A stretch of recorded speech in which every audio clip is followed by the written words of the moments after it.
supposed to be celebrating a major milestone this week.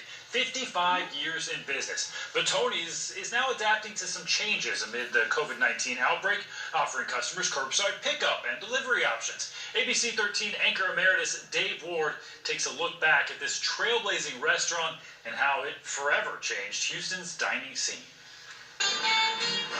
When it comes to fine dining, few have influenced Houston's colorful culinary history quite like Tony Vallone. I'm here 95% of the time. I love what I do. Vallone was barely in his 20s when he opened Tony's in 1965 on Sage Road.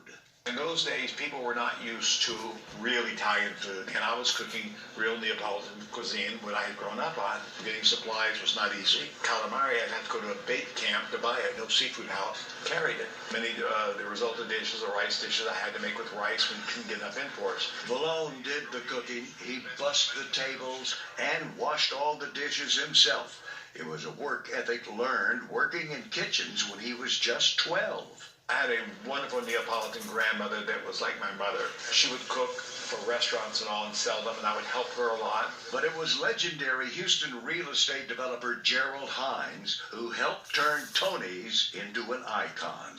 I was a young kid, rented the first restaurant from him, $500 a month. He said, Tony, it's time for you to go. I was on a month-to-month lease. He said, I'm going to move you to Post Oak Boulevard. I told Mr. Hines, I don't have any money. I could never do that. So I'm going to help you do it. But you're going to have to give me what I want, fine dining, all the way. Many took notice, like well-known gossip columnist Maxine Messenger, who covered the lifestyles of the city's rich and famous.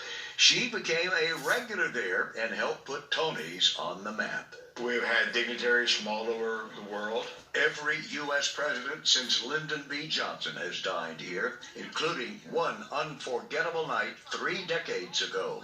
That night topped everything. It was 1989, and Tony's was the scene of a star-studded party at the unofficial end to the 80s oil bust.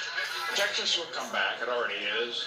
That night, former President Richard Nixon dined with future President Donald Trump after a gala honoring the wife of then-Governor John Connally, Nellie Connally.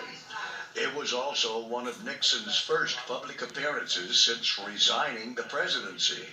I didn't think I would like him, quite honestly. He was very interesting. He was into foods. It made me sit down and write out my recipe for cannelloni. After 55 years, Tony's is still a go-to spot for celebrities and A-listers. But what Tony Vallone most wants diners to know is there is something for everyone at Tony's. A lot of people think we're much more expensive than we are, because we're no more expensive than a steakhouse. I actually enjoy meeting new diners as much as I do any of those large-time celebrities. And he hopes to keep welcoming new diners for many more years to come. I intend to go out and fish on one end and pops on the other. For ABC 13, I'm Dave Ward.